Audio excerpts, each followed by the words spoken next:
Bien, esta tarde yo quiero hablarles acerca de lo que es la iglesia, ¿verdad? La visión, la misión, la estrategia para nuestra iglesia.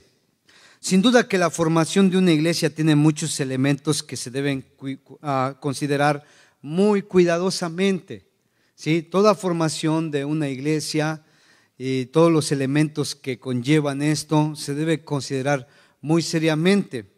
Es muy importante saber que la formación de una iglesia va mucho más allá de lo que la mayoría de los que estamos aquí nos imaginamos. Se requiere más que simplemente entusiasmo y mucho más que buenas intenciones. En la actualidad se han formado muchas iglesias y quienes las han formado en su mayoría de las veces no han tenido el panorama completo de lo que eso significa. Algunos dicen, vamos a aventarnos por fe cuando se trata de formar una iglesia. Otros dicen, Dios me habló y me dijo que tengo que formar una iglesia. Otros piensan, pues no ha de ser tan difícil, tengo la facilidad para hablar, tengo carisma y la gente me sigue. Otros argumentan, hay que predicar el evangelio porque las almas se están perdiendo. Está claro que todos esos motivos o intenciones en formar una iglesia son muy respetables, pero de ahí a que se forme una iglesia con solidez para cumplir lo que Dios espera de una iglesia, está muy lejos de esa realidad. ¿Qué dice entonces la palabra de Dios con respecto a la construcción de una familia o de un negocio o sobre todo de una iglesia? Mateo 7:24 dice, cualquiera pues que me oye estas palabras y las hace, le compararé a un hombre prudente que edificó su casa sobre la roca. Descendió lluvia y vinieron ríos y soplaron vientos y golpearon contra aquella casa y no cayó. ¿Por qué? Porque estaba fundada sobre la roca. Pero cualquiera que me oye estas palabras y no las hace, le compararé a un hombre insensato que edificó su casa sobre la arena. Y descendió lluvia y vinieron ríos y soplaron vientos y dieron con ímpetu contra aquella casa y cayó y fue grande su ruina. Interesante, ¿verdad? Cuando vemos acerca de esta historia y con lo que acabo de compartir de introducción, la formación de una iglesia va más allá de lo que, como yo decía al principio, de lo que la mayoría de las personas se imaginan que es una iglesia cristiana. Va mucho más allá, implica mucho más cosas de las que nos podemos imaginar. La formación de una iglesia conlleva muchos elementos que se tienen que establecer muy claramente, se tienen que enseñar muy claramente para que todas las personas puedan entender lo que es una iglesia. Lamentablemente traemos un trasfondo espiritual o religioso más bien, donde se nos dio a entender que una iglesia es un lugar donde yo voy y me siento y escucho y después salgo y se acabó, ahí ya no hubo más. Ese es el concepto que la mayoría de las personas, a lo menos en América Latina, desde México hasta Argentina o hasta Chile, que es el país que llega ahí a la punta final del continente, ese es el concepto que se tiene acerca de lo que es una iglesia, un lugar donde voy, escucho y salgo y ya, no pasa más. Algunas personas cuando se trata de formar una iglesia piensan que es algo muy sencillo, es como decir, bueno, pues yo sé hablar bonito, la gente me sigue, tengo cierto carisma y pum, órale, vamos a formar una nueva iglesia. Otras personas piensan que pues de alguna manera porque tienen cierta experiencia, pues también se avientan y vamos a formar una iglesia. ¿Sabe cuántos años pasó para que se pudiera tomar la decisión de formar una iglesia acá de este lado? Recuerdo que, por ejemplo, en el año 99, 2000, se hizo un intento de formar una nueva iglesia acá en el Valle por parte de la iglesia de Reynosa. Y recuerdo que se trabajó, se abrió, se consiguió un local allá en FAR, allá por la calle 83 Business, ahí por donde pasa el tren. Y entonces se inició ahí el proyecto de una extensión de la iglesia Reynosa hacia acá, hacia el valle. Recuerdo que pues se empezó a trabajar, incluso se tuvo tiempo de oración a las 5 de la mañana. Algunos hermanos venían de allá para estar aquí en la oración de las 5 de la mañana, y se empezó a formar ahí.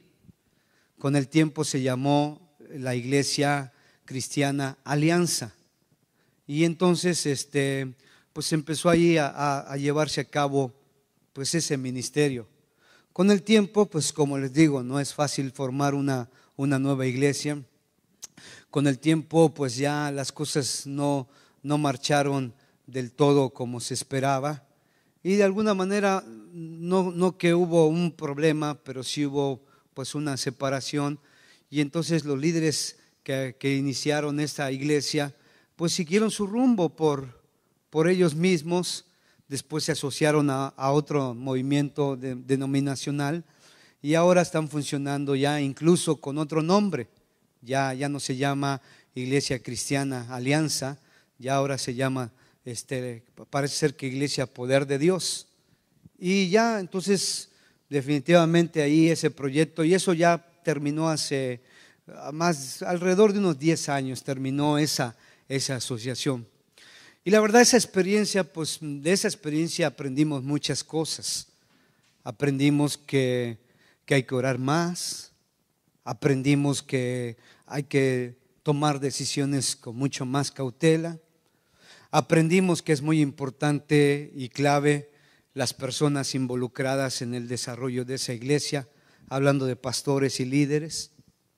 Y aprendimos, sobre todo aprendimos, que el aspecto de la cultura de este lado, ¿sí?, aunque seguimos siendo los mismos, nos seguimos llamando de la misma manera, sin duda que aprendimos que las personas cambian cuando ya están de este lado. Eso es algo que nunca nos imaginamos que eso sucediera. Algunos a lo mejor pueden decir, yo cambié. Usted cambió. ¿Por qué? Porque es parte de vivir en otro país, y aunque la cultura es muy parecida, pero es una cultura que ciertamente está afectada o impactada por la cultura del nuevo país. Para empezar, son leyes diferentes. Para empezar, son criterios diferentes que utiliza el gobierno. Para empezar, las escuelas donde van sus hijos para empezar, los horarios son muy diferentes. ¿Sí? Para empezar, usted no tiene que pagar ni un centavo, por lo menos hasta la prepa, para que sus hijos se eduquen. Para empezar, usted no tiene que preparar lonche. Bueno, si lo prepara es porque usted quiere darle de comer a sus hijos sanamente, pero no tiene que preparar un lonche para darles de comer a sus hijos, porque en la escuela se lo proveen.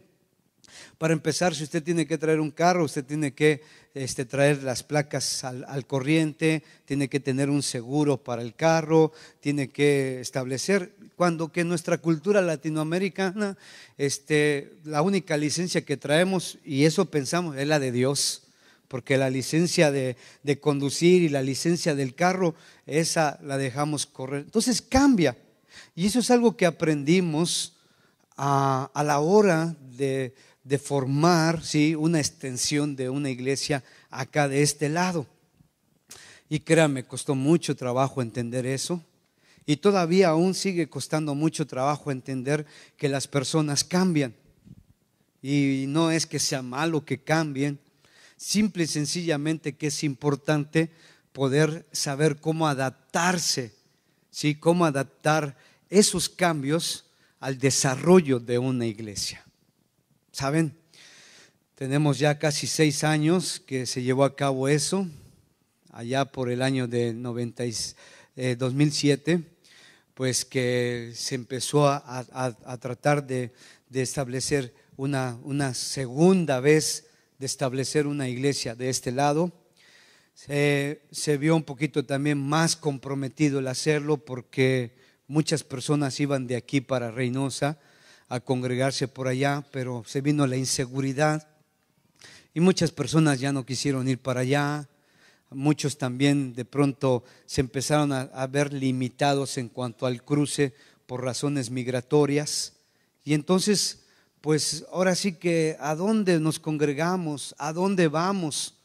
Y entonces, pues se puso en oración y entonces se arrancó ese proyecto, ¿verdad?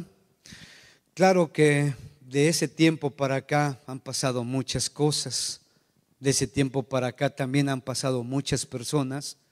De ese tiempo para acá también hemos aprendido muchas cosas, tanto de aciertos como de errores.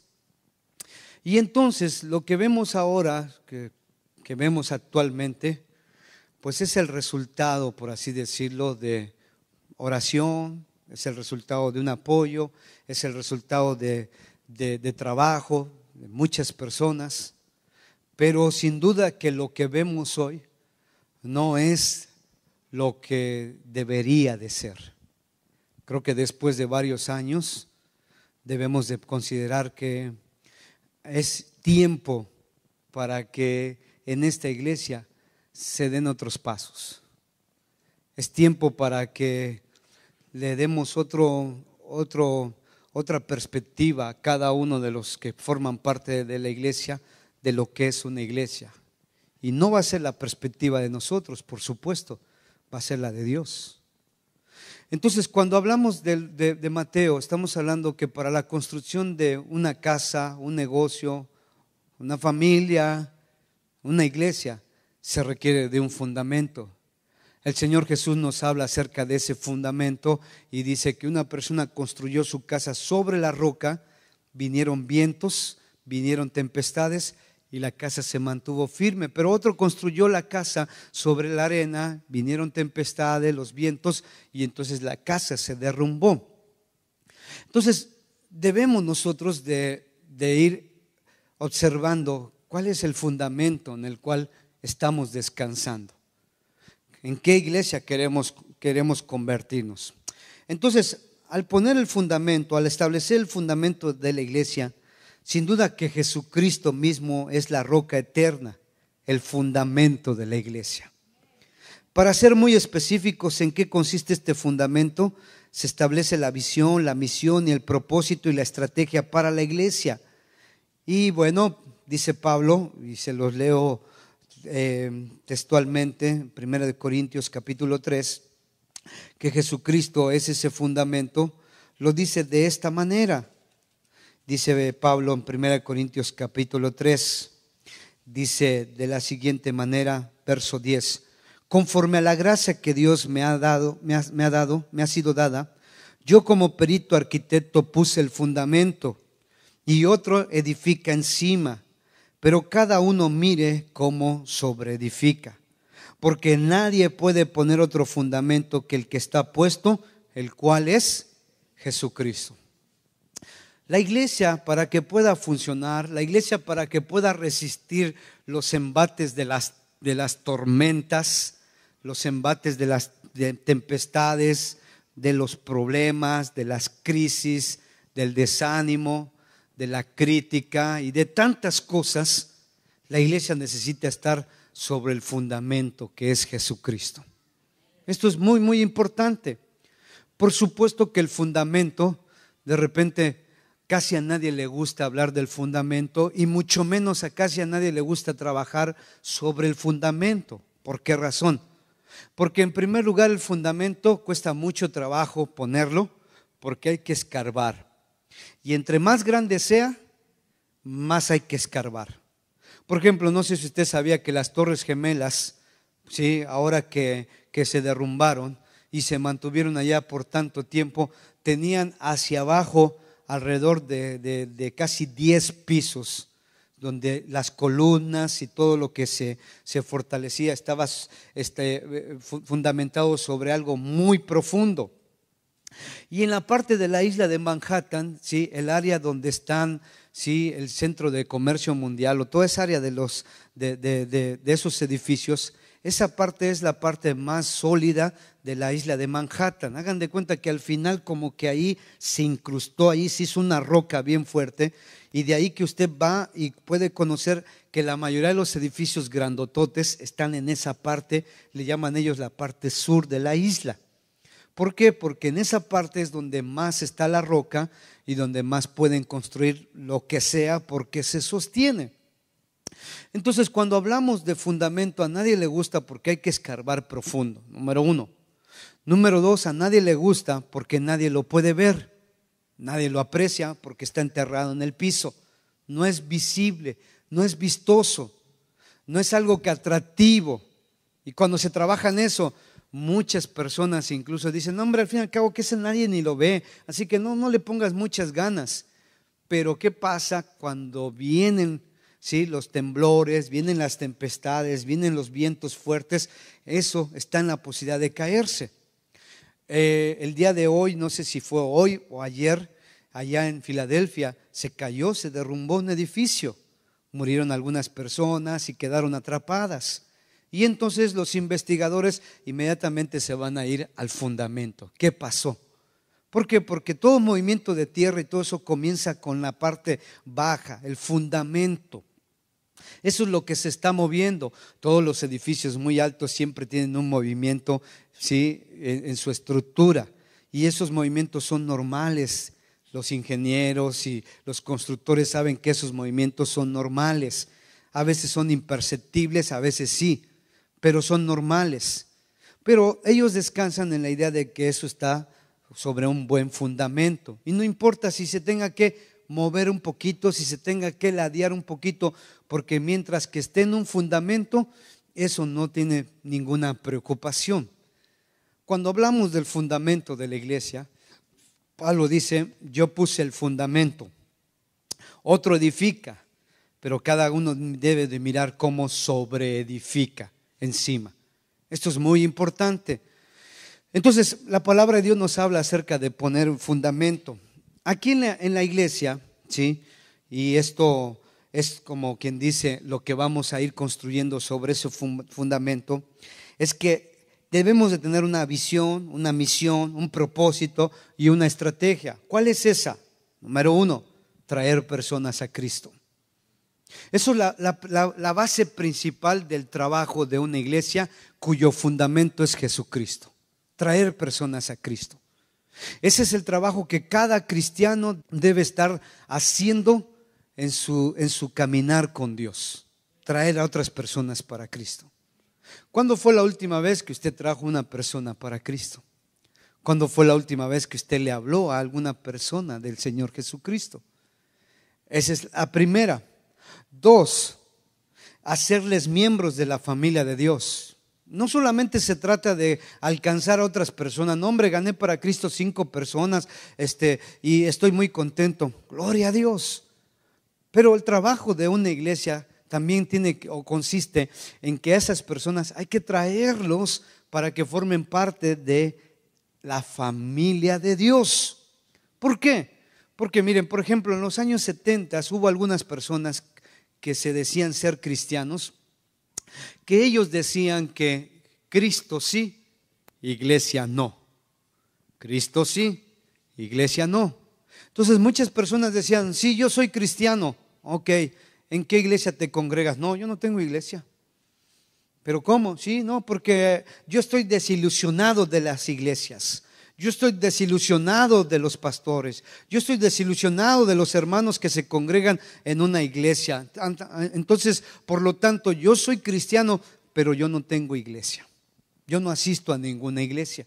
Y fue muy popular esa manera de pensar en los años 70 y venían arrastrando la rebelión de los años 60 de amor y paz y del consumo de las drogas que empezó a crecer. Entonces muchas personas empezaron a tener ideas muy extrañas en cuanto al cristianismo. En aquel tiempo, lamentablemente, pues muchas personas que estaban como líderes en las iglesias no tenían el conocimiento, no tenían la preparación ni teológica, ni ministerialmente hablando. Tenían muchas ganas y traían mucha pasión y se hablaba bien bonito y todo, pero no había una base sólida. Y entonces muchos se desilusionaban pronto de la iglesia y se apartaban de la iglesia y vivían su cristianismo, no sé cómo, fuera de la iglesia. Y así se condujeron por un buen tiempo, hasta que Dios tuvo misericordia y trajo de pronto una gracia maravillosa en los años 80, especialmente a finales de los 80, y el Espíritu Santo se empezó a manifestar en muchas partes del mundo. Las iglesias comenzaron a crecer. A finales de los 80 se experimentaron el crecimiento de iglesias que eran iglesias de 100 personas, empezaron a experimentar crecimiento de 500, 1000 personas. Se empezó a experimentar ese crecimiento y en todas partes pasó esto, en muchos lugares. ¿Por qué? Porque Dios estaba enviando la gracia suya para la iglesia. Eso llevó entonces a la iglesia a tener una perspectiva. Recuerdo, por ejemplo, un autor que se llama Jim Getz, que es un maestro de teología en el Seminario Teológico de Dallas. Él escribió un libro que se llamaba Refinemos la perspectiva de la iglesia. ¿Por qué razón? Porque se dieron cuenta que en el pasado las cosas no se habían hecho sobre un fundamento, y lo que vino a pasar es que trajo como consecuencia un cristianismo pobre, un cristianismo mediocre o un cristianismo muy a la manera de cada quien. Se empezó a refinar la perspectiva de la iglesia, y la iglesia cobró otro sentido. Empezó otra vez a agarrar, sí, bíblicamente el fundamento, y su filosofía de ministerio empezó a cambiar. ¿Qué pasa? Pasa que entonces, con el transcurrir del tiempo, la iglesia necesita una renovación. La iglesia necesita una renovación en la perspectiva que debe tener. Hay muchos cristianos que están pensando que la iglesia, ¿sí?, donde ellos crecieron, donde ellos se convirtieron a Cristo, sigue siendo la misma iglesia que hace los 10, 15, 20, 30 años atrás, cuando conocieron a Cristo. Pero las cosas cambiaron. Y usted puede decir, pero espérame, no puede cambiar la iglesia siempre tiene que seguir igual. No estamos hablando del fundamento. El fundamento no lo podemos cambiar, ese sigue igual. No podemos cambiar en cuanto a los principios en los cuales se rige la iglesia. Pero sí es un hecho que donde sí la iglesia debe cambiar es acá arriba. Y Pablo lo dice en Romanos 12:2, ¿sí? No os conforméis a este mundo, sino transforma tu vida por medio de la renovación de acá, de tus pensamientos. El asunto es que como seres humanos nos cuesta mucho trabajo esa metamorfosis, porque es la palabra que Pablo usó. Nos cuesta mucho trabajo porque nos quedamos muy clavados con el pasado. Nos quedamos muy metidos en que las cosas eran de una manera y así deben de ser siempre. Me imagino que en su vida diaria, su vida familiar, de repente, sí, también es casi la misma rutina, es casi lo mismo, no hay una renovación. De repente hay papitos que entran en un conflicto muy fuerte con sus hijos porque los quieren educar como a ellos los educaron. Y pues no, las bases, los principios tienen que seguir lo mismo, la disciplina, la obediencia a los padres, etcétera. Pero la metodología, la manera de cómo hacerlo, tiene que ser diferente sin perder de vista los principios. Entonces, hoy en día necesitamos una renovación en la iglesia. Los grandes hombres de la antigüedad, de los siglos pasados, le llamaban reforma. Y vino una reforma con Martín Lutero, y vino una reforma al inicio del siglo XX con el movimiento carismático. Y ahora algunos han pretendido querer reformar a la iglesia con el famoso movimiento apostólico y profético. Pero obviamente que no hay ningún fundamento bíblico en cuanto a ese movimiento apostólico y profético, porque para empezar tienen una exégesis y una interpretación bíblica muy equivocada. ¿Dónde tiene que comenzar la reforma o la renovación de la iglesia? En el corazón y en la mente. Es donde tiene que comenzar. Tenemos que empezar a dejar de pensar como lo hacíamos anteriormente, para permitirle a Dios que nos permita conocer cómo debemos de pensar en estos tiempos. La mayoría de los que estamos aquí, ¿sí?, crecimos sin este aparato. ¿Y se ha preguntado alguna vez, oye, ¿y cómo le hacíamos para vivir sin estos aparatos? ¿Sí? Hay un programa que están aventando en History Channel, ¿sí?, cómo eran los 80s.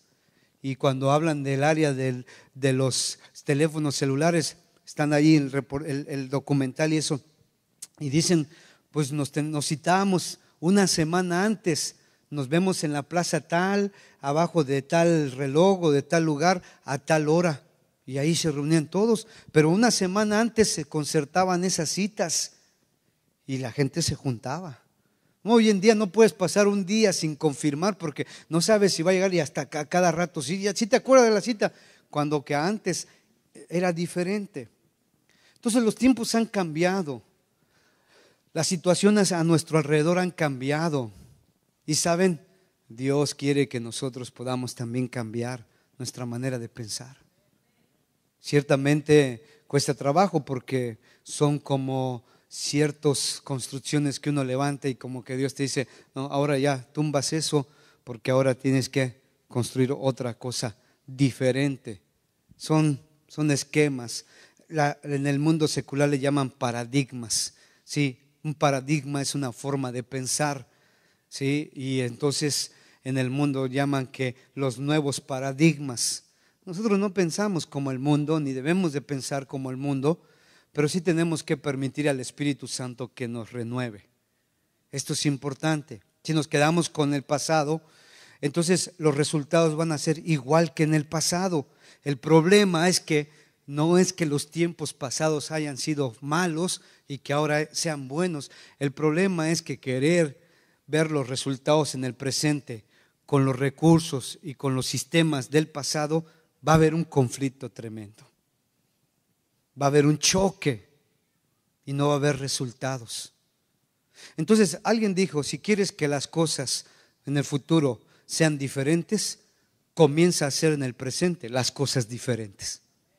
Porque si sigues haciendo las cosas igual como hasta ahora lo has hecho y esperas ver resultados diferentes, pues vas a perder tu tiempo. Como iglesia estamos frente a un reto, a un desafío. Yo siento que esta iglesia, Alianza Cristiana del Valle, estamos en un punto donde estamos detenidos, estamos parados. No estamos avanzando, no estamos retrocediendo, estamos en un punto donde estamos parados. La razón de esto es porque ahora Dios está pidiendo de nosotros precisamente un cambio en nuestra manera de pensar. Queremos seguir avanzando. Entonces Dios dice, ya no puedes seguir avanzando, no te voy a permitir seguir avanzando con esa forma de pensar. No. ¿Por qué Dios nos detiene? Sencillo, porque si seguimos avanzando con una manera, una mentalidad vieja, vamos a empezar a distorsionar las cosas. Y saben, eso es lo que está pasando en muchas iglesias que no se están renovando. Iglesias que están pensando todavía en sus éxitos del pasado, sus logros del pasado. Hermanos o cristianos que están pensando en sus éxitos y logros de su pasado, cuando ellos hacían esto, hacían aquello y lo otro. Pero se están quedando en eso. Entonces querer traer eso y quererlo meter otra vez a lo actual nos puede estar llevando hacia una distorsión en nuestro desarrollo espiritual y en el desarrollo de una iglesia. La iglesia tiene que cambiar. De hecho, si ustedes se dan cuenta, uno de los trabajos que el Espíritu Santo hace en la iglesia es la santificación. Y la santificación, muy mal entendida, por cierto, por muchos cristianos, pero la santificación es aquel proceso en el cual Dios, el Espíritu Santo, va ayudando a la iglesia a ir mejorando. La santificación es un proceso progresivo, siempre va avanzando, siempre va haciéndonos mejor. ese proceso de santificación es un hecho que Dios establece para su iglesia. Y el problema es que muchas veces la santificación dentro de la iglesia no se la permitimos al Espíritu Santo. Y no estoy hablando de que, wow, eres un super santo, que ya nunca más volviste a pecar. No, estamos hablando de que eres una mejor persona en todos los sentidos. Porque dejar de pecar hasta que estemos en la gloria. ¿Están de acuerdo con eso? Y usted dice, entonces hay chance de pecar. No, no hay chance de pecar, porque la Biblia dice que estamos muertos al pecado. Pero ¿qué pasa si peco? Abogado tienes para con el Padre Jesucristo, y si confiesas tus pecados, Él es fiel y justo para perdonar tus pecados. Qué fácil. No, también quiero recordarte que hay consecuencias. Entonces piénsala más de una vez cuando quieras pecar. Y un cristiano verdadero no va a querer pecar, en primer lugar porque ama a Dios, y segundo lugar porque está consciente de las consecuencias que puede haber de sus actos. Estamos hablando de santificación, estamos hablando de un proceso de cambio en nuestra manera de pensar, de hablar, de actuar, un cambio de la perspectiva que Dios tiene para nuestra vida. Mire, Dios no está tan interesado en qué cosas no hacemos como lo está tan interesado en qué cosas sí hacemos para su gloria. Y entonces el concepto del cristianismo viejo es: no hagas esto, no hagas esto, no hagas aquello, no hagas lo otro. Todo el tiempo es no, no, no, no, no, no, no, no, no. Y así nos enseñaron. Y entonces llega un momento en el que entonces eso también de alguna manera contamina lo que sí debemos hacer. Porque nos dicen tanto no, no, no, no, no, que pasa como el niño: no te subas a la sala, no comas en el sillón, no hagas esto, no hagas lo otro. Que llega un momento en que entonces el niño le pregunta a mamá: mamá, ¿puedo sentarme a la mesa para comer? O sea, cosas así que tú dices, bueno, pero ¿por qué llega a ese punto? Porque fue tanta la prohibición que entonces ya no se lleva a cabo la realización. Y así pasa. Y esa es la iglesia de antes, eso es la iglesia de atrás. La iglesia de hoy tiene que ser progresista, tiene que ser una iglesia proactiva, pero con un fundamento y con un propósito y una razón bien definido según los principios de la palabra y no el hombre que debe llevar a cabo. Porque de lo contrario entonces esto se convierte meramente en una religión. Vamos a continuar hablando de esto. Desarrollarlos espiritualmente para que alcancen madurez espiritual pareciéndose a Cristo. Es muy importante. Equiparlos para su ministerio en la iglesia, para la misión de su vida en este mundo, con la finalidad de que reconozcan y glorifiquen la persona del Señor Jesucristo. Me regreso para que veamos cuál es lo que Dios espera de su iglesia en todas partes del mundo. No estoy inventando ni estoy agarrando la misión, visión y estrategia de la Alianza Cristiana del Valle, como si nos creyéramos mucho, como si fuéramos los que inventamos nuestra visión, los que sabemos. No. Esto está respaldado por la palabra de Dios, y esto es lo que dice la Biblia en muchos pasajes, ¿sí?, que debe ser la visión, misión, estrategia, propósito de la iglesia. Traer personas a Cristo, de hacerlos miembros de la familia de Dios. Cada persona que es cristiano tiene que estar dentro de una iglesia cristiana, porque esa es la familia de Dios. Dios no va a regresar el Señor Jesucristo en el arrebatamiento, no va a regresar por individuos que andan fuera. Él va a regresar por una iglesia, una familia. Desarrollarlos espiritualmente para que alcancen madurez espiritual pareciéndose a Cristo.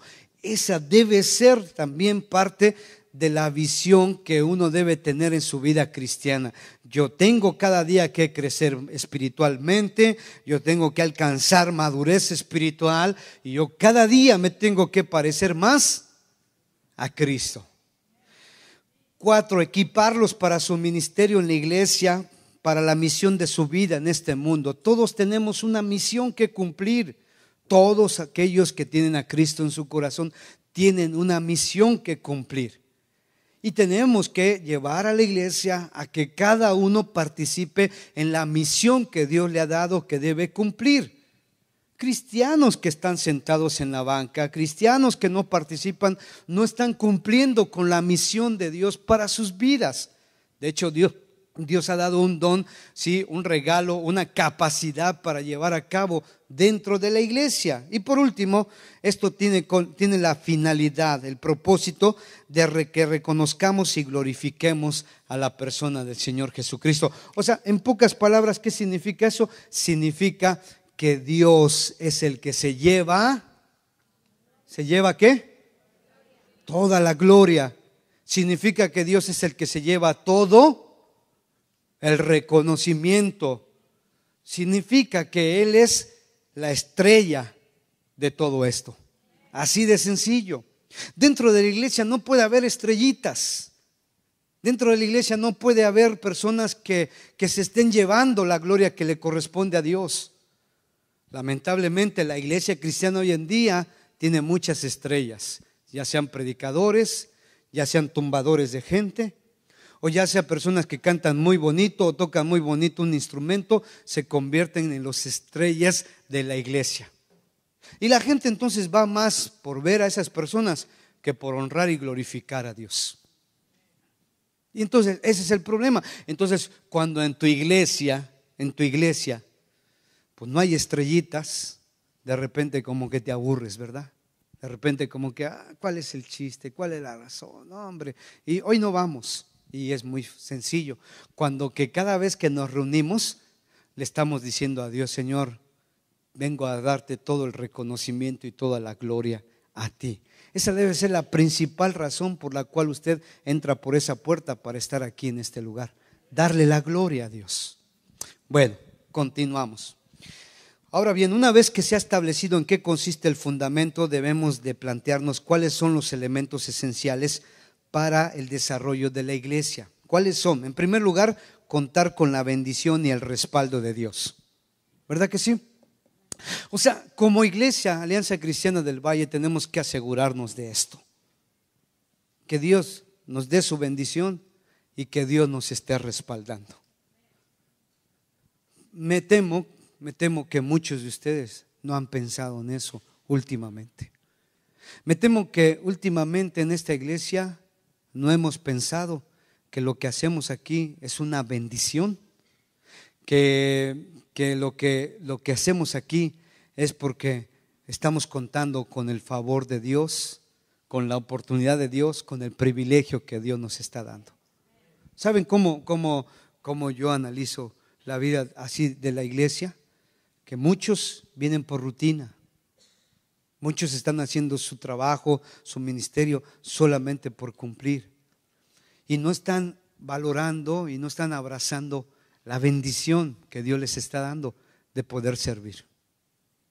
Escucho más quejas que decir, hermano, le doy gracias a Dios porque Dios me da el privilegio y la bendición de poderle servir en esta iglesia. No estoy escuchando eso. Lo que escucho más seguido es precisamente lo contrario. Entonces tenemos que cambiar nuestra forma de ver las cosas, una perspectiva diferente. Si yo vengo y entro por esa puerta cargando ese pensamiento, entonces no hay bendición para mi vida. Me quedo ahí estancado. Además de esto, de la bendición y el respaldo de Dios, en segundo lugar se debe contar con un grupo de personas cuyas vidas estén seriamente comprometidas con Dios y con el ministerio. Lo primero es la bendición, el respaldo de Dios. Pero lo segundo, para el buen funcionamiento de una iglesia se requiere de personas seriamente comprometidas con Dios. Yo pregunto, no me conteste. Contésteselo usted en su corazón. ¿Es usted una persona seriamente comprometida? O sea, sí sabe lo que es estar comprometido, ¿verdad? ¿Sí? Le pregunto esto, porque hoy en día casi la mayoría de las personas no saben lo que es estar comprometidos. No saben lo que es estar comprometidos. Entonces, se requiere de un grupo de personas seriamente comprometidas. ¿A qué me refiero? Ningún proyecto, ninguna obra, nada se puede llevar a cabo con personas no comprometidas. Un matrimonio no se puede llevar a cabo si no hay compromiso. Una familia, padres e hijos no pueden funcionar si no están seriamente comprometidos. ¿Sí? Un salario no se puede ganar en un trabajo si no se está comprometido. Comprometido, a lo mejor usted puede decir, pues como quiera, yo no estoy muy de acuerdo en mi trabajo y como quiera me pagan. Sí, pero estás comprometido con un horario y lo tienes que respetar. Estás comprometido con que tienes que ir al trabajo si no te van a correr. De una u otra manera hay compromiso. A lo mejor no tan comprometido, pero sí hay un compromiso. Pero en la iglesia se requiere más que un simple compromisito así, se requiere un compromiso profundo. ¿Por qué? En las grandes obras o los grandes proyectos no hay lugar para personas inconstantes, flojas, negativas, débiles, desleales, impuntuales, inmaduras, autosuficientes, autónomas, criticonas, miedosas, etcétera, etcétera, etcétera. No hay lugar para llevar a cabo una obra que realmente honre y glorifique a Dios. Este tipo de personas no caben dentro de una obra que realmente se quiera comprometer con Dios y crecer. Y me temo que en esta iglesia tenemos este tipo de personas. Lamentablemente tenemos este tipo de personas, y no solamente esta iglesia, en todas las iglesias hay este tipo de personas. Usted puede decir, ya ve, no somos los únicos. No hay problema. Lo único que sí es que usted tiene que asegurarse de no ser una de estas personas. Esa es la clave. Tenemos este tipo de problema en las iglesias hoy en día. ¿Por qué? Volvemos al punto original. Por la falta de una perspectiva correcta acerca de lo que es la vida cristiana y el funcionamiento de una iglesia cristiana. Como la gente no tiene bien en claro qué es la vida de una iglesia, entonces la gente se vuelve criticona, se vuelve desleal, se vuelven autónomos, hacen y deshacen como se les da su gana, entran, salen, van, vienen y pasan todas esas cosas porque no tienen claramente la perspectiva de lo que es una iglesia. Y saben, lamentablemente, déjenme decirles una cosa, me duele decirlo, pero se ha hecho muy poco trabajo en esta iglesia con respecto a eso. Y por otro lado, la gran mayoría de los que han formado parte de esta iglesia se han hecho muy conchudos en cuanto a decir, pues vamos así. ¿Por qué? Porque a algunos les conviene. A algunos les conviene ser personas autosuficientes, autónomos, porque pueden entrar y salir como se les da su gana, pueden hacer, ¿sí?, las cosas a su manera. Y entonces por eso dicen, no importa si no nos están enseñando, si no nos están dirigiendo conforme a lo que dice la palabra de Dios, no importa, porque eso a mí me beneficia, puedo entrar y salir como se me da la gana. Y eso no es la iglesia, ni es lo que Dios quiere para un cristiano. Hay personas en esta iglesia, lamentablemente, que son personas inconstantes, personas que son flojas, no quieren trabajar para el Señor, personas negativas que todo le encuentran negativismo al asunto, todo le encuentran, débiles, cualquier cosita luego se desaniman, cuando que para empezar los cristianos tenemos una lucha con un diablo que está, dice la Biblia, como un león rugiente buscando a quien devorar. Y si te pesca débil, pues hace estragos. Personas desleales. Es lamentable encontrar personas que no están siendo leales a su iglesia. Es muy triste. ¿Cómo podemos construir, sí, la visión de Dios, la misión de Dios, la estrategia de Dios, si dentro de nosotros hay personas desleales, que no son leales, no son fieles con su iglesia? Personas que son impuntuales. Usted puede decir, bueno, pero ¿eso qué? Pues tiene mucho que ver con la vida de un cristiano. Inmaduras, autosuficientes, autónomas, criticonas, miedosas, etcétera. Contra esto estamos luchando aquí en la iglesia. Y duele porque, por ejemplo, de repente encontramos personas que nos visitan por primera vez, como esta noche hay personas que nos están visitando por primera vez. Y la verdad, qué bueno que las personas que nos están visitando pueden escuchar, ¿sí?, que la intención que Dios tiene para el cristianismo es muy serio, es de un compromiso real. Que si a lo mejor ustedes y yo no hemos modelado el cristianismo como debe de ser, ese es otro boleto, pero de que Dios quiere las cosas serias y comprometidas, esa es una realidad. Entonces, cuando hablamos de esto, tenemos que pensar que, en tercer lugar, para el desarrollo y funcionamiento de la iglesia se requieren de 5 componentes como los usados por Dios cuando formó la nación de Israel: gente, cultura, gobierno, territorio y finanzas. Gente, Dios multiplicó a la nación de Israel durante 430 años, pasaron de ser de 70 personas a más de 1 millón de personas. Dios le dijo a Abraham: voy a hacer de ti una nación grande. Abraham recibió una promesa de que iba a ser padre cuando tenía 75 años, su esposa Sara tenía 65 años, pues ya había pasado el tiempo para que ellos pudieran ser padres. Y les dio la promesa: yo te voy a dar un hijo y voy a hacer de ti una nación grande.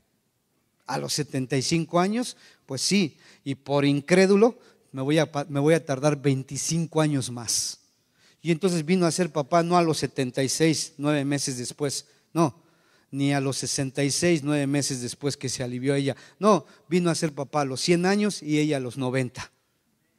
¿Por qué? Porque Dios se tomó su tiempo y pasaron 25 largos años para que se cumpliera la promesa.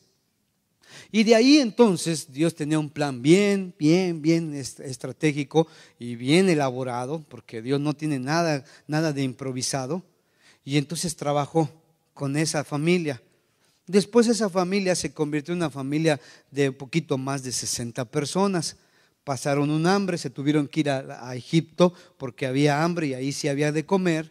Y ahí se encontraron que Dios tenía preparado a uno de esa familia como el segundo hombre más importante de la nación, quien les pudo dar de comer y los pudo sustentar.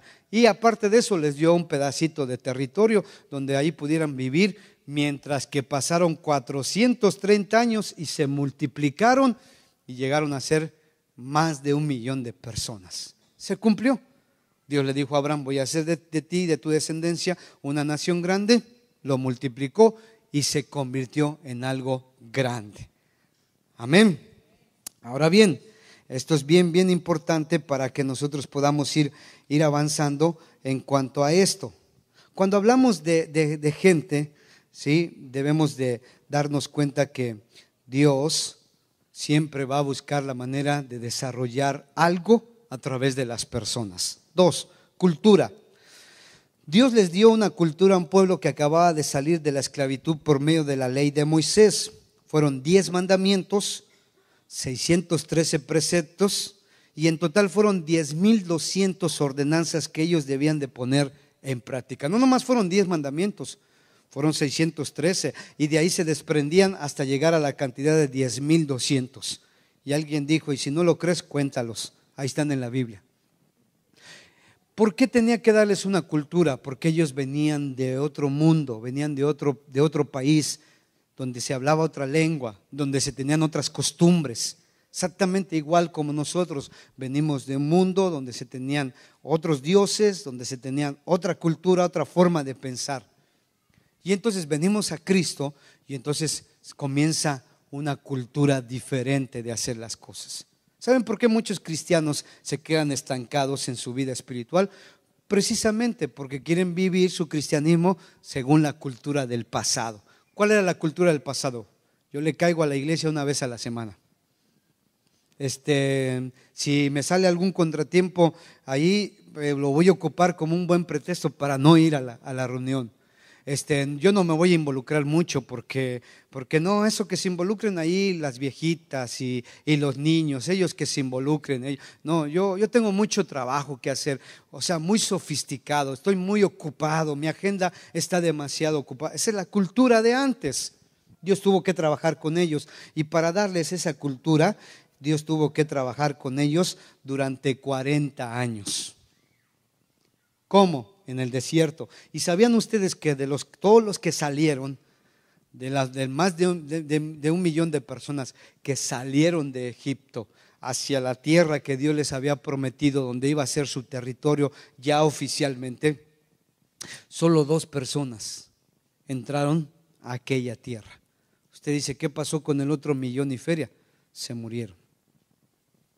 Se murieron en el desierto. Dios se tomó su tiempo, 40 años, para darles una cultura, y en esos 40 años les enseñó muchas cosas. Algunos pescaron bien la idea, otros no, y los que no pescaron esa idea se quedaron muertos ahí.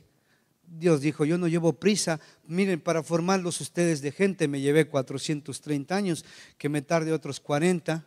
Para darle un hijo a Abraham me tardé 25 años. O sea, Dios siempre va trabajando en los tiempos. Primero 25 años, después 430 años, pues ya 40 añitos en el desierto, pues ya decía Dios, pues no importa. Entonces, Dios se tomó el tiempo para darles una cultura para que ellos aprendieran. Como repito, los que pescaron bien la perspectiva de Dios, se quedaron. Los que no pescaron bien la perspectiva de Dios, se murieron. Y saben, tristemente, solo dos la pescaron. ¿Quiénes? ¿Cómo se llamaron? Josué y Caleb. Fueron los únicos. Y lidiaron contra las críticas, lidiaron contra la murmuración de sus compatriotas, lidiaron contra muchas cosas. Solo 2 se mantuvieron firmes. Josué y Caleb, del 1,000,000 y feria. ¿Quiénes entraron? Entraron la generación nueva, de 20 años para abajo. Es decir, los nuevos. Es decir, la gente que estaba aprendiendo de todo lo que estaba a su alrededor. Ellos aprendieron de eso y dijeron, no, yo no quiero ser como papá, mamá, no quiero ser como el tío, la tía, el abuelo. Esos siempre andan de rebeldes, esos siempre andan murmurando contra Moisés, contra Aarón, esos siempre andan quejándose porque no hay comida de carne, porque no hay agua, esos siempre se están quejando porque hace mucho calor, etcétera, etcétera, etcétera. Dentro de una iglesia, así hay gente que se está siempre quejando de todo. No podemos aprender de ellos. ¿Se da cuenta? No podemos aprender. La gente que se vive queje y queje y queje en una iglesia, tarde o temprano termina Dios haciéndola a un lado. Es duro decirlo, pero así pasa. O sea, Dios no se va a detener por el criterio de alguien, no se va a detener por las buenas intenciones de alguien. No se trata de nuestro criterio ni de nuestras buenas intenciones, se trata de su obra y Él siempre va a estar al pendiente de eso.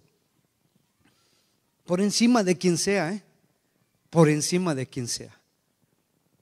Llámese como se llame, tenga el título que tenga, por encima de quien sea, Dios va a cuidar su obra. Entonces, cultura, les dio una cultura. Aparte de eso, ¿sí? La definición de cultura es la forma en que piensa, actúa y se dirige una nación, un pueblo o una tribu. Por otro lado, les dio un gobierno, estableció un gobierno para la nueva nación. Ese gobierno era el tipo teocrático. Diga conmigo, teocrático. ¿Qué significaba eso? Que Dios sería su rey. Ellos no tendrían reyes, solo líderes como Moisés, Aarón, Josué y los líderes que también Dios escogió. Cuando el suegro de Moisés le dijo, tienes mucho trabajo, tienes que encargarle a otros hombres aquí, a los cuales yo voy a poner el mismo espíritu que he puesto en ti, para que te ayuden a liderar a toda esta nación. Dice la Biblia que Moisés, desde que salía el sol hasta que se metía, él se la pasaba atendiendo uno por uno. Imagínense, era más de 1,000,000. ¿Cuántos casos podría atender al día? Y aún así no alcanzaba a abarcar a todos. Moisés era un hombre que se estaba gastando, era un hombre que se estaba deteriorando.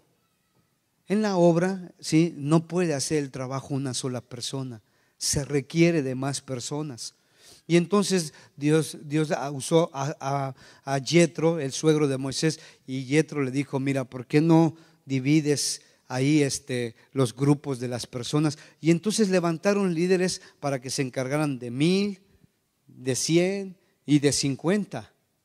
Y entonces hubo personas que se encargaron, uno solo, conjunto con su familia, se encargó de 1000 personas. Otros se encargaron de 100, otros se encargaron de 50. Yo estoy seguro que de acuerdo a la capacidad, no todos tienen la misma capacidad dentro de la iglesia. Dios los usa a unos de una forma y a otros de otra, pero no todos tienen la misma capacidad, y tenemos que entender también eso. Dentro de la iglesia no todos vamos a tener el mismo nivel de espiritualidad, ni el mismo nivel de madurez, ni la misma capacidad para hacer la obra, y tenemos que entender eso.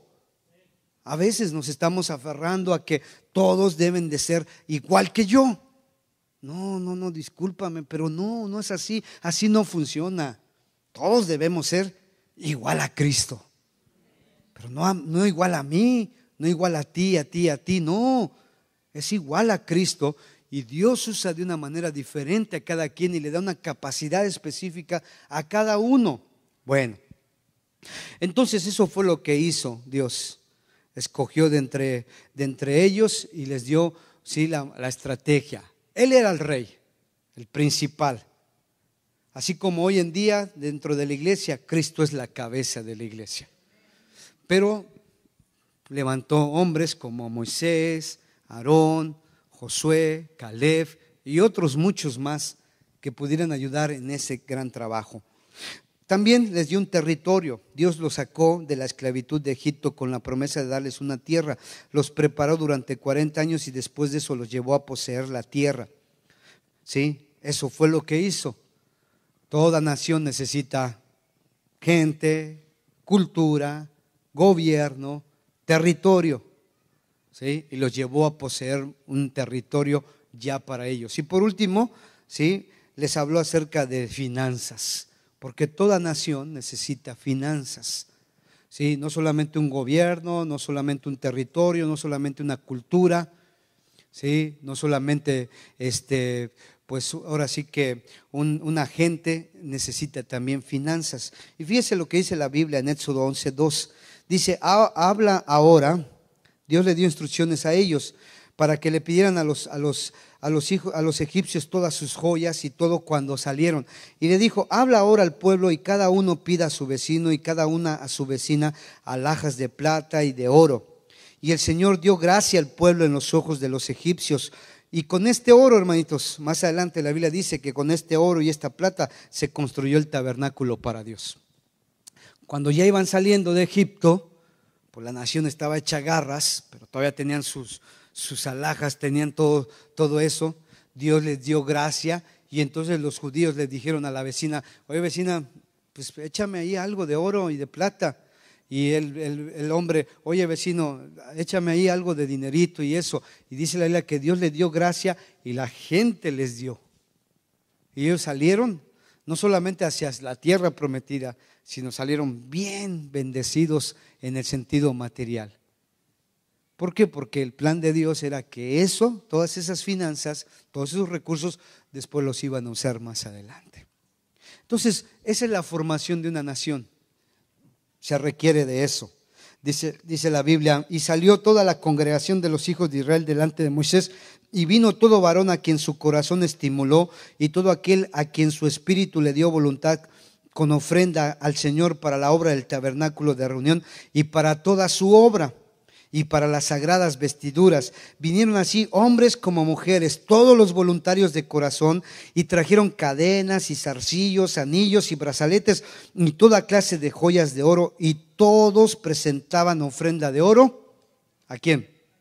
Así es. Dice que todo el que propuso en su corazón de la manera voluntaria. Llegó un momento en el que trajeron tanto que Moisés le tuvo que dar orden al pueblo, decir: ya no traiga más, ya tenemos bastante oro, bastante plata, bastantes joyas para construir el tabernáculo, ¿verdad? Bien parecido hoy en día, ¿verdad? Hermanitos, ya no ofrenden, por favor, ya hay tanto que suficiente, ya no ofrenden, por favor, ya no lo hagan ahora. ¿Mm? Como diría el corito ese, ¿cómo han cambiado las cosas, verdad? ¿Se acuerdan de ese o no? Ay, ay, ay, ese es el asunto.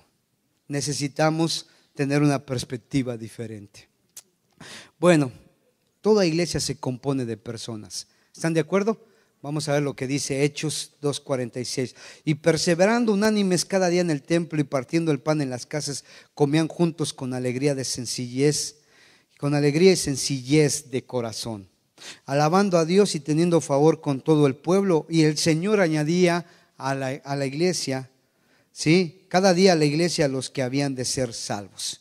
La iglesia necesita, para que se constituya iglesia, necesita gente.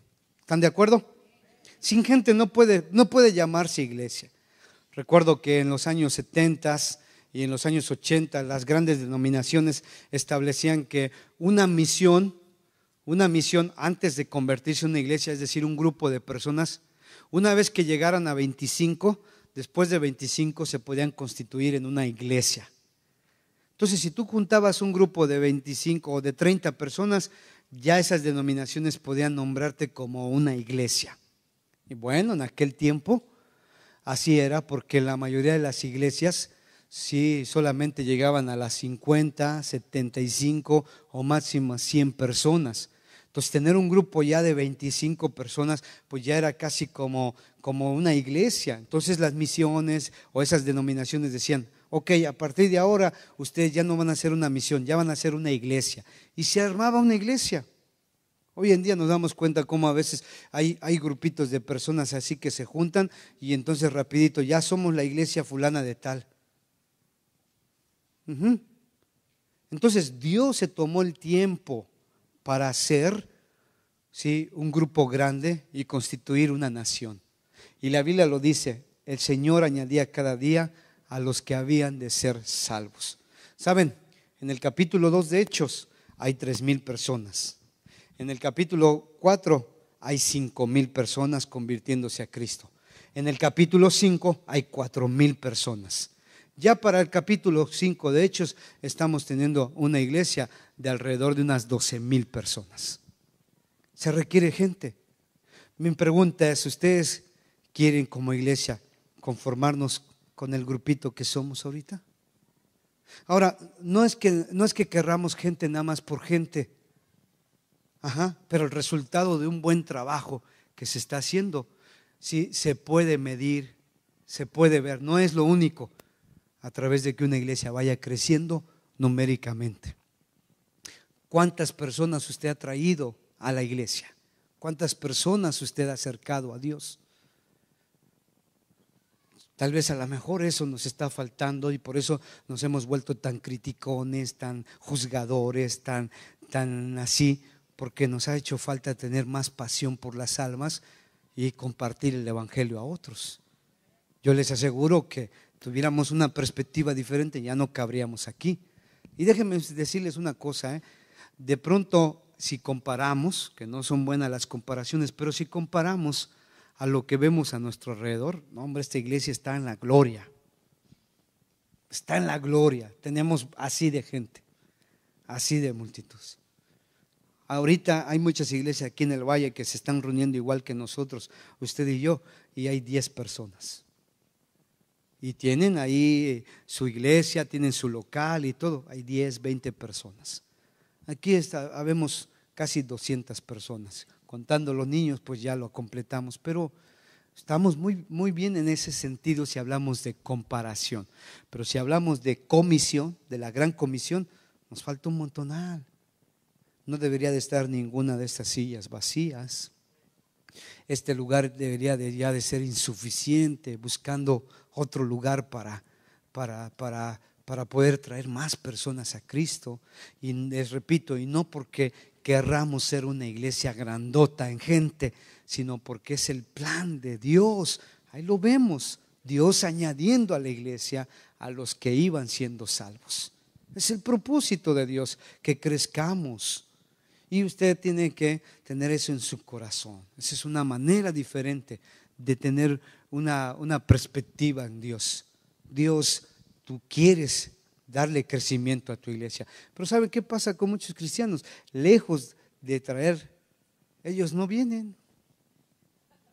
De verdad, nos hemos dado cuenta que esta iglesia, congregacionalmente hablando, son más de 400 personas. ¿Cuándo los vemos? En un aniversario, la visita de un personaje importante dentro del ámbito cristiano, o cuando va a haber algún evento especial. Es cuando vemos entonces el potencial congregacional, no de membresía, congregacional que puede tener esta iglesia. Tan así que, por ejemplo, el pastor Jorge les compartía hace rato, ya pasado mañana viene David Ormachea y viene todo ese grupo de personas que se están preparando para el ministerio, hombres y mujeres que están pagando una cantidad de dinero para su preparación, personas que están con el deseo de prepararse para poder ser bendición a otros, y de todas las iglesias escogen este lugar. Ahora, me queda claro que hay iglesias con edificios mucho más bonitos que estos. ¿Sí o no? Me imagino que algunos de ustedes conocen otras iglesias y conocen sus edificios y sus instalaciones mucho más bonitas que esta. Fácil. ¿Por qué? ¿Por qué pone Dios su mirada en nosotros? Nos quiere enseñar algo Dios. Nos quiere decir, ¿sabes qué? Yo quiero bendecirlos a ustedes, pero ustedes no dan chance. No dan oportunidad. Ahí les estoy trayendo esto, aquello, lo otro, pero ustedes no dan oportunidad. Y ese es el asunto. ¿Verdad que ya se empiezan a inquietar algunos de ustedes porque ya son las 9? Porque su reloj ahí espiritual ya les dice, ya son las 9, ya, que le corte. ¿Y qué si nos quedamos otro rato más? Usted dice, no, pues que usted no tiene que ir a trabajar mañana, ¿verdad? Ese es el reloj que nos ha impuesto la vida. Y nos empezamos a inquietar, pero ¿saben una cosa? Lo que estamos hablando va más allá del trabajo suyo, con todo respeto. Va más allá de que pues nuestros maestros, la verdad, gloria a Dios por ellos, y nunca se canse de agradecerles a todo el personal que trabaja allá por el cuidado de los niños, pero va más allá del cansancio y a lo mejor un poquito del enojo que algunos de ellos tienen, lo que estamos hablando esta noche. ¿Por qué? Porque Dios puede y quiere hacer una transformación en esta iglesia. De verdad se los digo. Ahora bien, toda iglesia requiere de una cultura. Una iglesia, para poder funcionar, necesita principios y lineamientos con los que se debe regir. Dice Efesios 2:20, edificados sobre el fundamento de los apóstoles y profetas, siendo la principal piedra del ángulo Jesucristo mismo, en quien todo el edificio bien coordinado, diga conmigo, bien coordinado, va creciendo para ser un templo santo en el Señor, en quien vosotros también sois juntamente edificados para morada de Dios en el Espíritu. El edificio somos nosotros. Recuerden, el fundamento ahí está puesta, la roca, y sobre esa roca se construye el edificio que somos usted y yo. El apóstol Pablo habla acerca de las piedras vivas. Dice, vosotros ser edificados como piedras vivas, no piedras muertas, no ladrillos muertos, sino piedras. ¿Sabe usted que hoy en día hay edificios inteligentes? Hay edificios que funcionan de acuerdo a lo que pasa. Si, por ejemplo, hay edificios que cuando va a haber los vientos de una cierta intensidad, se detecta la computadora y empieza a cerrar en automático las ventanas. Hay edificios que cuando hay un temblor empieza a activar ciertos movimientos para compensar. Por ejemplo, hay edificios, usted a lo mejor no lo sabe, pero hay edificios que tienen como algo que los nivele. Ahorita no se me viene a la mente la palabra, pero que si el edificio se mueve para allá, la cosa esta se mueve para acá para poder nivelar y así poder mantenerlo. Nosotros somos ese edificio, somos piedritas vivas, piedritas inteligentes que Dios quiere usar para que el edificio, ¿qué dice? Vaya creciendo. Amén, vaya creciendo.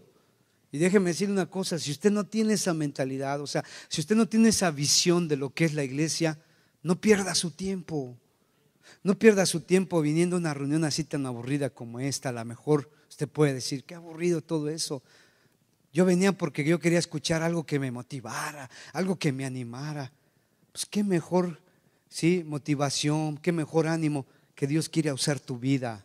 Los problemas siempre van a estar ahí presentes, las enfermedades siempre van a estar presentes, la escasez económica siempre va a estar presente, el desánimo siempre va a estar presente, porque hay una naturaleza en nosotros que se llama la naturaleza pecaminosa y en base a eso hay tantos problemas en el mundo. Y esa naturaleza solamente va a desaparecer cuando seamos transformados totalmente. Entonces, oye, si yo voy a tener problemas en la vida, si voy a tener escasez, si me voy a sentir desanimado, pero en medio de todo eso le sirvo a Dios, trabajo para Dios, valió la pena. Pero si voy a tener problemas y escasez y enfermedades y todo eso y no le sirvo a Dios, ¿saben una cosa? Qué desperdicio. Qué desperdicio, porque los problemas siempre van a tocar a la puerta, siempre. La enfermedad siempre va a tocar a la puerta. Los problemas siempre tocan a la puerta. Entonces, en vano haber estado enfermo, en vano haber estado sufriendo esto, lo otro, en vano. ¿Por qué? Porque nunca hicimos la diferencia para servir a Dios. Pero en cambio, si estamos sirviendo a Dios, si estamos edificando y por otro lado vienen los problemas, ¿qué importa? Pero a lo menos estoy haciendo lo que a Dios le agrada. ¿Qué más dice la palabra de Dios entonces? Edificaos sobre ese fundamento. Tercero, toda iglesia necesita un gobierno. Sin duda que la iglesia tiene su jefe, su cabeza, y ¿quién es? Cristo Jesús. ¿Qué dice la Biblia allá en Pedro? Ruego a los ancianos que están entre vosotros, yo anciano también con ellos, y testigo de los padecimientos de Cristo, que soy también participante de la gloria que será revelada. Que dice, apacentad la grey de Dios que está entre vosotros, cuidando de ella, no por fuerza, sino voluntariamente, no por ganancia deshonesta, sino que con ánimo pronto. Véale la cara al que está al lado. Con ánimo pronto, no como teniendo señorío sobre los que están a vuestro cuidado, sino siendo ejemplos de la grey. Y cuando aparezca el príncipe de los pastores, vosotros recibiréis la corona incorruptible de gloria. El apóstol Pedro dice, ruego a los ancianos. La palabra anciano tenía que ver con una persona en el liderazgo, una persona que estaba dirigiendo, que estaba enfrente. En algunas partes son ancianos, en otra parte son el presbítero, en otra parte es el pastor, pero tiene la figura de ser una autoridad. Y una iglesia está compuesta por autoridades. Y dice entonces Pedro, ruego a los que están ahí que le echen ganas, que dirijan, que apacenten, ¿sí? No teniendo señorío, no haciendo esto, sino con ánimo pronto. Todo eso. En una iglesia se necesita un gobierno, que ya sabemos que Dios es el principal jefe, pero se necesita establecer un liderazgo. Eso está bien claro. No podemos funcionar cada quien haciendo lo que quiere. Tenemos que regirnos con una cultura, tenemos que regirnos con un gobierno. Cada quien, sí, haciendo lo que le corresponde hacer. Esto es muy importante. ¿Usted permite que en su casa sus hijos hagan lo que se les da su gana? Tampoco Dios en su iglesia. ¿Qué pasa cuando sus hijos quieren hacer lo que quieren? Viene la disciplina también dentro de la iglesia. Cuando los cristianos quieren hacer las cosas a su manera, también viene la disciplina. ¿Por qué? Porque dice la Biblia que a quien Dios toma por hijo, lo disciplina. Y dice que si no recibes disciplina, eres bastardo, es decir, no eres hijo. Algunas veces nos preguntamos, ¿por qué algunas personas no le echan ganas? Siempre están de rebeldes, siempre están de murmuradores, de criticones, siempre haciendo lo que se les da su gana y parece como que todo les va muy bien, no les pasa nada. Hay que preguntarnos si son verdaderos hijos de Dios, porque al que Dios toma por hijo, a ese lo disciplina. Entonces dentro de la iglesia hay autoridad, dentro de la iglesia tiene que haber disciplina. Y la mejor disciplina no es la que establecen los líderes, la mejor disciplina es la que establece la cabeza de la iglesia. Y me temo que en esta iglesia y en muchas iglesias hay gente que está viviendo bajo la disciplina de Dios, pero están tan distraídos que no se han dado cuenta de eso. No se han dado cuenta. Y les pasa una cosa, y les pasa otra cosa, y les pasa al otro. ¿No se han dado cuenta? Dicen, hombre, traigo una racha bien de mucha mala suerte, dicen. No, lo que pasa es que están bajo la disciplina de Dios. Algunos están en esa situación, no les sale nada, no dan con lo que quieren. Ya les pasó una cosa, ya les pasó otra cosa. ¿Y está todo perdido? No, por supuesto que no. Porque si nos ponemos a cuentas con Dios, las cosas cambian. Es como el hijo, mientras que esté de rebelde, pues órale, tú te la pierdes. Pero cuando el hijo viene con mamá, papá, dice, perdóname, pues es que yo la regué y eso, órale, vamos a echarle ganas. El papá no le dice, no, te regresas otra vez a la disciplina. No, el papá como entiende las cosas, dice, órale, te voy a dar una oportunidad. Pero créame, hay muchos cristianos hoy en día que están bajo la disciplina de Dios, ni en cuenta, y piensan que están bien, y piensan que están caminando bien, padre, y no, hombre, no hay ningún problema. Ahora, ¿cómo nos damos cuenta cuando un cristiano de repente está bajo la disciplina de Dios? Cuando no se sujeta a la autoridad que Dios ha establecido. ¿Qué dice en Romanos capítulo 13? Dice la palabra de Dios, Romanos capítulo 13, versículos 1 en adelante: sométase toda persona a las autoridades superiores, porque no hay autoridad sino de parte de Dios, y las que hay por Dios han sido establecidas. De modo que quien se opone a la autoridad, a lo establecido por Dios, se resiste o resiste. Y los que resisten, ¿qué dice? Ahí está la clave. Acarrean condenación para ellos mismos. Saben, en todas las iglesias hay personas que se resisten a la autoridad de su pastor, la autoridad de sus líderes, la autoridad. Hay personas que se resisten a la autoridad. ¿Por qué? Vuelvo al punto, porque hay una naturaleza dentro de nosotros que no quiere. Esa naturaleza quiere hacer lo que se nos viene en gana. Pero si entramos a la vida cristiana, formamos parte del cuerpo de Cristo, que es la iglesia, tenemos que estar conscientes de que tenemos que entrar, ¿sí?, a someternos a una autoridad. Usted viene aquí a este país y es increíble como muchas veces muchas personas dicen, con el costo de 25 pesos se educa a un mal conductor de México. ¿Cómo? Luego el cinturón, y luego el hecho de respetar los límites de velocidad y todas las reglas. Con 25 pesos que pagas en el puente a la pasada, se educa. Todos nos sometemos a una autoridad de una u otra manera, querramos o no. El problema es cuando nos resistimos, y cuando nos resistimos pagamos las consecuencias. En esta iglesia hay personas que se resisten a la autoridad puesta por Dios. De verdad se los digo. Aquí hay autoridades en la iglesia. Hay gente que se ha ganado, sí, esa bendición de poder ser una autoridad. Pero hay otros hermanos que se están resistiendo a esa autoridad. ¿Qué vamos a hacer? Vamos a orar por ellos. ¿Qué va a pasar si se siguen resistiendo? Dice, porque los magistrados no están para infundir temor al que hace el bien, sino ¿a quién? Al malo. ¿Quieres pues no temer la autoridad? Haz lo bueno y tendrás alabanza de ella. ¿Por qué? Porque es servidor de Dios para tu bien. Pero si haces lo malo, teme, porque no en vano lleva la espada, pues es servidor de Dios, vengador para castigar al que hace lo malo. O sea, es duro esto, pero algunas veces usted, por ejemplo, es una autoridad en casa y algunas veces usted tiene que sacar la palita, de esa que habla Proverbios. Algunos sacan un bat de béisbol, ¿verdad? La Biblia dice que es una palita, pero saca y ¿qué dice? ¡Pum! ¡Órale! Y tiene que establecer autoridad, porque si no las cosas se salen de control, porque algún hijo, alguna hija se está resistiendo a esa autoridad. Y usted no está pensando, ¿fui puesto por Dios o no?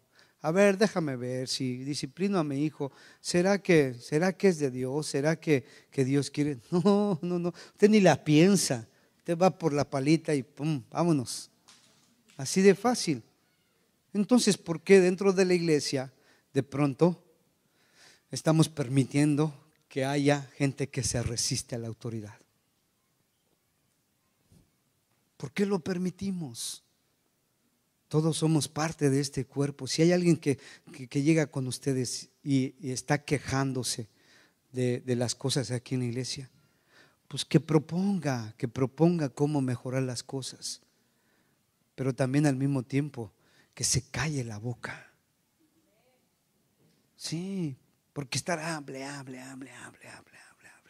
Te estás resistiendo a la autoridad. Mi pregunta es, ¿cuántas de esas personas que se resisten a la autoridad oran verdaderamente por los líderes de las iglesias? ¿Cuántos? La mayoría de los cristianos que abandonan su iglesia, la mayoría de ellos nunca oró por sus líderes. La mayoría de ellos nunca se acercó con sus líderes a decirles, ¿sabes qué? Estoy contigo. La mayoría de ellos se fueron enojados, dejando muchas cosas así en el aire. Entonces estamos en la formación de una iglesia. Yo no sé si usted va a durar aquí en esta iglesia, si los próximos años este va a ser su lugar de congregarse. Dios quiera que sí, la verdad.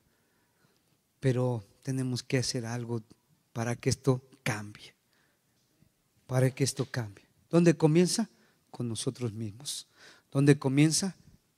Cambiando, renovando nuestra manera de pensar. Ya deje las cosas del pasado. Ya deje sus malos hábitos. Ya deje de rencores, de resentimientos, de criterios meramente humanos. Más adelante nos vamos a volver a encontrar con lo mismo y nunca vamos a salir de eso. Ya dejemos eso y transformemos con la ayuda de Dios este lugar. ¿Cómo ven? Transformémoslo, podemos hacerlo. Me queda claro que así como hay gente que se resiste a la autoridad, hay personas que están amando este lugar y que le están echando ganas para hacer que esta iglesia pueda fructificar. Me queda claro, hay gente, de verdad le digo, hay gente bien comprometida aquí en todos los sentidos, con su tiempo, con su talento, con sus finanzas y con sus oraciones.